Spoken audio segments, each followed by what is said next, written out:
6 to 7 kg pounds per square inch ಕೊಟ್ಟಾಗ ಅದೇನಾಗುತ್ತೆ ಅಂದ್ರೆ ಒಳಗಡೆ ಪ್ರೊಸೆಸ್ ಆಗುತ್ತೆ.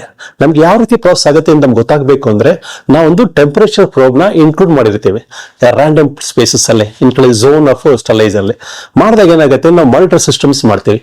ಒಳಗಡೆ ಟೆಂಪರೇಚರ್ ಎಷ್ಟಿದೆ, ಫಾರ್ ಎಕ್ಸಾಂಪಲ್ ಒಂದು ಪ್ಯಾಕೆಟ್ ಒಳಗಡೆ ನಮಗೆ ಕೋರ್ ಟೆಂಪರೇಚರ್ ತುಂಬಾ ಇಂಪಾರ್ಟೆಂಟ್. ಆ ಟೆಂಪರೇಚರ್ ಯಾವಾಗ 118 ಡಿಗ್ರಿ ಸೆಂಟಿಗ್ರೇಡ್ ರೀಚ್ ಆಗುತ್ತೆ, 118 ಡಿಗ್ರಿ ಸೆಂಟಿಗ್ರೇಡ್ ಯಾಕೆ ಅಂತ ಹೇಳ್ತೀವಿ ಅಂದ್ರೆ ನಾವು it's called S A commercial stability ಅಂತ ಹೇಳ್ತೇವೆ. It's international standard. ಆರ್ಮಿಯವರಿಗೆ ಯಾವ ರೀತಿ ಕಳಿಸ್ತೀರಿ, ಇದಕ್ಕೆ ಸಂಬಂಧಪಟ್ಟಂತ ಫುಡ್ ಯಾವ ತರ ಕಳಿಸ್ತೀರಿ?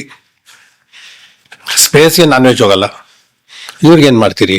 ಅಲ್ಲಿ ಬಾರ್ಡರ್ ಕಾಯ್ತಾ ಇರ್ತಾರೆ, ಅವ್ರಿಗೆ ಎಷ್ಟು ದಿವಸಕ್ಕೆ ಫುಡ್ ಹೋಗುತ್ತೆ? ಅವರೇ ಅಲ್ಲಿ ಕೂತ್ಕೊಂಡು ಒಲೆ ಹತ್ತಿಸ್ಕೊಂಡು ಅಡಿಗೆ ಮಾಡ್ಕೊಂತಾರ, ಇಲ್ಲ ನೀವು ಕಳ್ಸೋ ಫುಡ್ ತಗೊಳ್ತಾರ? ಈಗ ನಮ್ಮ ಅಜೆಂಡಾ ಏನಿದೆ ಅಂದ್ರೆ DRDO DFR DRDO agenda basically ಅಂದ್ರೆ ನಮ್ದು ಅವರ್ ಕಸ್ಟಮರ್ ಏನು ಅಂದ್ರೆ ಆರ್ಮಿ, ನೇವಿ ಮತ್ತೆ ಏರ್ ಫೋರ್ಸ್. ಅವ್ರಿಗೆಲ್ಲ ಫುಡ್ ಯಾವ ರೀತಿ ತಯಾರು ಮಾಡ್ತೀವಿ ಅಂದ್ರೆ ನಮ್ಗೆ ಸ್ಪೆಷಲಿ ಡಿಸೈನ್ ಮೆಷಿನರೀಸ್ ಇರುತ್ತೆ. ನಾವು ಅವ್ರಿಗೆಲ್ಲ ಬಲ್ಕ್ ಪ್ರೊಡಕ್ಷನ್ ಮಾಡಬೇಕಾಗತ್ತೆ. ಬಲ್ಕ್ ಪ್ರೊಡಕ್ಷನ್ ಮಾಡಬೇಕು ಅಂದ್ರೆ ನಮಗೆ ದೊಡ್ಡ ದೊಡ್ಡ ಸ್ಟಲೈಸರ್ ವೆಟಾಟ್ಸ್ ಗಳು ಬೇಕಾಗತ್ತೆ. ಫಸ್ಟ್ ಏನ್ ಮಾಡ್ತೀವಿ, ಫಾರ್ ಎಕ್ಸಾಂಪಲ್ ವೆಜಿಟೇಬಲ್ ಪಲಾವ್ ಮಾಡಬೇಕು ಅಂತ ಇಟ್ಕೊಳ್ಳಿ. ಆ ವೆಜಿಟೇಬಲ್ ಪಲಾವ್ ಮಾಡಬೇಕು ಅಂದ್ರೆ ಒಳ್ಳೆ ರೈಸ್, BT ರೈಸ್ ಅಥವಾ ಆ ರೈಸ್ ತರಿಸ್ಬಿಟ್ಟು ನಾವು ಫಸ್ಟ್ ಕ್ಲೀನ್ ಮಾಡ್ಕೋತೀವಿ. ನಮ್ಮ ಲ್ಯಾಬಲ್ಲೇ ಮಾಡ್ತೀವಿ ಸರ್, ನಾವು ಕ್ಲೀನ್ ಮಾಡ್ತೀವಿ ರೈಸ್. ಬಾಸುಮತಿ ರೈಸ್ ಅದನ್ನು? Basmati rice. So DRDO uses ಒಳ್ಳೆ ಬಾಸುಮತಿ ರೈಸ್. ಸೊ ಆ ರೈಸ್ ಏನ್ ಮಾಡ್ತೀವಿ ಅಂದ್ರೆ ನಾವು ಕ್ಲೀನ್ ಮಾಡಿ ಅದನ್ನ ಮತ್ತೆ ಸ್ಟರ್ಲೈಸ್ ಮಾಡಿ ಒಂದು ಕಡೆ ಸ್ಟೋರ್ ಮಾಡ್ಕೋತೀವಿ. ಅದು ರೈಸ್ ಆಯ್ತು. ಈಗ ವೆಜಿಟೇಬಲ್ ಪಲಾವ್ ಏನ್ ಬೇಕು ಅಂದ್ರೆ ರೈಸ್ ಬೇಕು, ಮತ್ತೆ ಗ್ರೀನ್ ಪೀಸ್ ಬೇಕು ಅಂದ್ರೆ ಬಟಾಣಿ ಬೇಕು, ಮತ್ತೆ ಅದಕ್ಕೆ ಆನಿಯನ್ ಬೇಕು, ಮತ್ತೆ ಬೀನ್ಸ್ ಬೇಕು. ಇದೆಲ್ಲ ಇಂಗ್ರೀಡಿಯೆಂಟ್ಸ್ ಇರುತ್ತೆ. ಅದನ್ನ ಸಪರೇಟ್ ಆಗಿ ಏನ್ ಹೇಳ್ತೀವಿ ಅಂದ್ರೆ ಯೂನಿಟ್ ಆಪರೇಷನ್ಸ್ ಅಂತ ಹೇಳ್ತೀವಿ. ಸಪರೇಟ್ ಆಗಿ ಕ್ಲೀನ್ ಮಾಡಿ ಸ್ಟರ್ಲೈಸ್ ಮಾಡಿ ಬ್ಲಾಂಚಿಂಗ್ ಮಾಡ್ತೀವಿ. ಅದನ್ನ ಬ್ಲಾಂಚಿಂಗ್ ಮಾಡೋ ಉದ್ದೇಶ ಏನು ಅಂದ್ರೆ ಕಲ್ಲನ್ನ ರಿಟೆನ್ಷನ್ ಮಾಡೋದು. ಈಗ ವೆಜಿಟೇಬಲ್ಸ್ ನೀವು ನೋಡಿರ್ಬೇಕು, ಬಟಾಣಿ ಹಸಿರಾಗೆ ಕಾಣಬೇಕು, ಕಪ್ಪಾಗಿ ಕಾಣಬಾರ್ದು. ಹಾಗೆ ಗ್ರೀನ್ ಪೀಸ್ ಅಷ್ಟೇನು, ಪೀಸ್ ಕೂಡ ಅಷ್ಟೇ ಅದು ಕಪ್ಪಾಗಿ ಕಾಣಬಹುದು ಪ್ರೊಸೆಸ್ ಆದ್ಮೇಲೆ. ಹಾಗಾಗಿ ನಾವು ಬ್ಲಾಂಚಿಂಗ್ ಅಂತ ಮಾಡ್ತೀವಿ. ಬ್ಲಾಂಚಿಂಗ್ ಮಾಡೋ ಉದ್ದೇಶ ಏನು, ಟು ಇನ್ಆಕ್ಟಿವೇಟ್ ದಿ ಎನ್ಸೈಮ್ಸ್ ಮತ್ತೆ ಕಲರ್ ಫಿಕ್ಸೇಷನ್ಸ್ ಅಂತ ಹೇಳ್ತೇವೆ. ಅಂದ್ರೆ ಪ್ರಾಸೆಸ್ ಆದ್ಮೇಲೂ ಕೂಡ ಅದು ಕಲರ್ ಅದೇ ತರ ರಿಟೈನ್ ಆದಾಗ ಮಾತ್ರ ಅದು ವೆಜಿಟೇಬಲ್ ಪಲಾವ್ ಅಂತ ಹೇಳ್ಕೊತೀವಿ. ಸೊ ಈ ಯೂನಿಟ್ ಆಪರೇಷನ್ಸ್ ಎಲ್ಲ ಪ್ರಾಸೆಸ್ ಮಾಡಿ ನಾವು ಒಂದು ಪ್ಯಾಕೆಟ್ ಹಾಕ್ತೀವಿ. We call as a semi cooked ಅಂತ ಹೇಳ್ತೀವಿ. ರೈಸ್ ನ ಕೆಟಲ್ಸ್ ಅಲ್ಲಿ ಸೆಮಿ ಕುಕ್ ಮಾಡ್ತೀವಿ.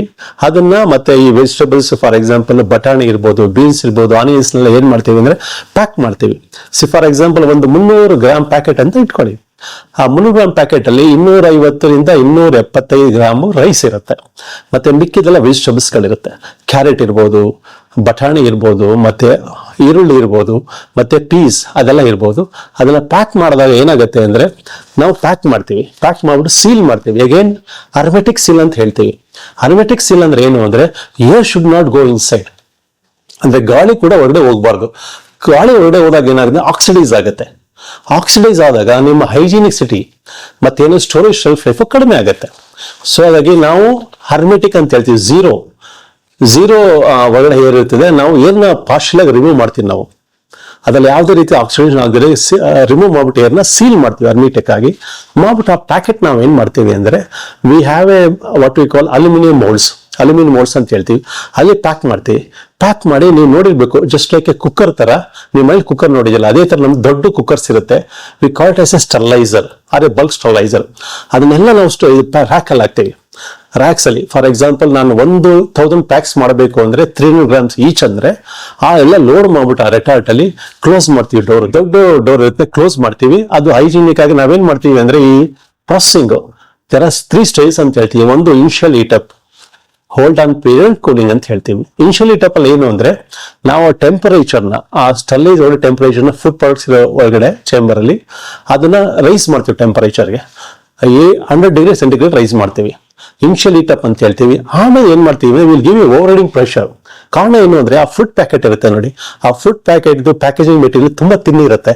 ಆ ತಿನ್ ಮೆಟೀರಿಯಲ್ ಯಾವುದು ಅಂದ್ರೆ ಒಂದು ಪಾಲಿಪ್ರೊಪಿಲೀನ್, ಅಲ್ಯೂಮಿನಿಯಂ ಫಾಯಿಲ್, ಏನು ಪೆಟ್ ಪಾಲಿಸ್ಟರ್ ಅಂತ ಹೇಳ್ತೀವಿ. It's called as the retort ಟೋರ್ಚ್ ಅಂತ ಹೇಳ್ತೀವಿ. ಅದೇನಾಗುತ್ತೆ ಅಂದ್ರೆ when you give a pressure, when you give steam ಕೊಟ್ಟ ತಕ್ಷಣ ಏನಾಗುತ್ತೆ ಅಂದ್ರೆ ಊದ್ಕೊಳ್ಳುತ್ತೆ. ಅದನ್ನ ಅವಾಯ್ಡ್ ಮಾಡೋಕೆ ನಾವು ಅಲ್ಯೂಮಿನಿಯಂ ಮೌಲ್ಡ್ಸ್ ಗಳು ಕೊಟ್ಟಿರ್ತೀವಿ. To balance that counter balance ಮಾಡಬೇಕು ಅಂದ್ರೆ ನಾವು ಓವರ್ ಹೆಡಿಂಗ್ ಪ್ರೆಷರ್ ಕೊಡ್ತೀವಿ ಔಟ್ಸೈಡ್ ಇಂದ. Will give a clean compressed air from outside, sterilised compressed air ಕೊಟ್ಟಾಗ ಏನಾಗುತ್ತೆ ಹೇಳೋದು ರಿಟೈನ್ ಆಗೇ ಆಗುತ್ತೆ. ಅದು ಹೋಲ್ಡ್ ಆನ್ ಪೀರಿಯಡ್ ಅಂತ ಹೇಳ್ತೀವಿ. ಈ process around 6 to 7 kg pounds per square inch ಕೊಟ್ಟಾಗ ಅದೇನಾಗುತ್ತೆ ಅಂದ್ರೆ ಒಳಗಡೆ ಪ್ರೊಸೆಸ್ ಆಗುತ್ತೆ.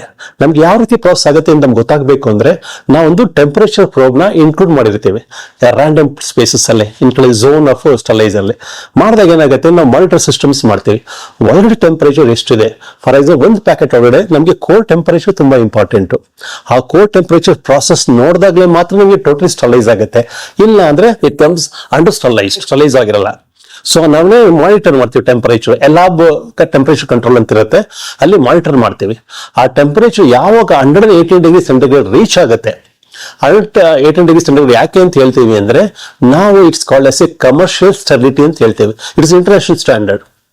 ಇಂಟರ್ನ್ಯಾಷನಲ್ ಸ್ಟ್ಯಾಂಡರ್ಡ್ ಅಲ್ಲಿ 118 ಡಿಗ್ರಿ ಸೆಂಟಿಗ್ರೇಡ್ ರೀಚ್ ಆದಾಗ ಮಾತ್ರ ನಿಮ್ಗೆ ಟೋಟಲಿ ಇದು ಪ್ರೊಸೆಸ್ ಆಗುತ್ತೆ ಮತ್ತೆ ಸ್ಟರ್ಲೈಸ್ ಆಗುತ್ತೆ. ಟು ಇನ್ಆಕ್ಟಿವೇಟ್ ದಿ ಕ್ಲಾಸ್ಟ್ರಿಡಿಯಂ ಬಾಟುಲಿನಮ್, ಒಂದು ಆರ್ಗಾನಿಸಮ್ಸ್ ಕ್ಲಾಸ್ಟ್ರಿಡಿಯಂ ಬಾಟುಲಿನಮ್ ಇನ್ಆಕ್ಟಿವೇಟ್ ಮಾಡಿದ್ರೆ ಮಾತ್ರ ಅದು ಸ್ಟರ್ಲೈಸ್ ಆಗಿ ನಿಮಗೆ ಶೆಲ್ಫ್ ಲೈಫ್ ಜಾಸ್ತಿ ಬರುತ್ತೆ. ಸೊ ಹಾಗಾಗಿ ಅದನ್ನ ಮಾನಿಟರ್ ಮಾಡ್ತೀವಿ. ಆಮೇಲೆ ಸರ್ಟನ್ ಡ್ಯೂರೇಷನ್ ಆದ್ಮೇಲೆ we call it as a cooling ಮಾಡ್ಬೇಕಾದ್ರೆ ಏನು ಅಂದ್ರೆ ನಾನು ಡಿಸೈನ್ ಮಾಡಿರೋ ರೆಟಾರ್ಟ್ ಅಲ್ಲಿ ಸ್ಪ್ರೇಯಿಂಗ್ ಸಿಸ್ಟಮ್ಸ್ ಇದೆ, water spraying systems combined with air. Spray ಮಾಡಿದಾಗ ಏನಾಗುತ್ತೆ ಅಂದ್ರೆ ಟೋಟಲಿ ಒಂದು 30 to 35 ಮಿನಿಟ್ಸ್ ಅಲ್ಲಿ ಕೂಲ್ ಆಗುತ್ತೆ. ಅದು ರೂಮ್ ಟೆಂಪರೇಚರ್ ಬಂದ್ಬಿಡುತ್ತೆ ಎಲ್ಲ ಪ್ಯಾಕೆಟ್. ಅವಾಗ ಓಪನ್ ಆಗಲ್ಲ, ಬ್ಲೋಟ್ ಆಗಲ್ಲ. ಸೊ ಕೂಲ್ ಆದ ತಕ್ಷಣ ನಾವೇನ್ ಮಾಡ್ತೀವಿ, ಡೋರ್ ಓಪನ್ ಮಾಡ್ತೀವಿ ಸ್ಟರ್ಲೈಸರ್ದು. Every packet aluminium mould open ಮಾಡಿ ಆ ಪೌಚ್ನೆಲ್ಲ ಕ್ಲೀನ್ ಆಗಿ ಸರ್ಫೇಸ್ ಕ್ಲೀನ್ ಮಾಡ್ತೇವೆ. ಮಾಯಿಶ್ಚರ್ ಬರೋದ್ರ ಮೇಲೆ ಸರ್ಫೇಸ್ ಕ್ಲೀನ್ ಮಾಡಿ ಅದನ್ನ ನಮ್ಮ ಕಾರ್ಟೂನ್ ಬಾಕ್ಸ್ ಸ್ಟೋರ್ ಮಾಡ್ತೀವಿ. ಸ್ಟೋರ್ ಮಾಡಿ ನಾವು ಮೈಕ್ರೋಬಯಾಲಜಿಕಲ್ ರಿಪೋರ್ಟ್ ಕಳಿಸ್ತೀವಿ. ಮೈಕ್ರೋಬಯಾಲಜಿ ಎಸ್ ಅಂದ ತಕ್ಷಣ ಮಾತ್ರ ಅವರು 3-4 ಡೇಸ್ ತಗೊಳೋತಾರೆ ಅನಾಲಿಸಿಸ್ ಮಾಡಕ್ಕೆ. ಅವರು ಕ್ಲಿಯರೆನ್ಸ್ ಕೊಟ್ಟ ತಕ್ಷಣ ಮಾಡ್ತಾರೆ ನಾವು ಆರ್ಮಿಗೆ ಇರ್ಬೋದು, ನೇವಿಗೆ ಇರ್ಬೋದು, ಏರ್ ಫೋರ್ಸ್ಗೆ ನಾವು ಸಪ್ಲೈ ಮಾಡ್ತೀವಿ ನಮ್ಮ DFR DRDO ಕಡೆಯಿಂದ. ಫುಡ್ ನೀವು ತಯಾರು ಮಾಡ್ತೀರಿ ಲೆಕ್ಕಕ್ಕೆ DRDO ಅಲ್ಲಿರುವ ಎಲ್ಲಾ ಸೈಂಟಿಸ್ಟ್ಗಳು I think they are all good cooks. Actually ನಾವು ಎಲ್ಲ ವಿಜ್ಞಾನಿಗಳು ಒಳ್ಳೆ ಕುಕ್ ಆಗಿರ್ಬೇಕು. ಅದಲ್ಲದೆ ಅವ್ರಿಗೆ ಏನೊಂದು ಫೋರ್ಥಾಟ್ ಇರಬೇಕು, ಮತ್ತೆ ಸೈಟ್ ಇರಬೇಕು.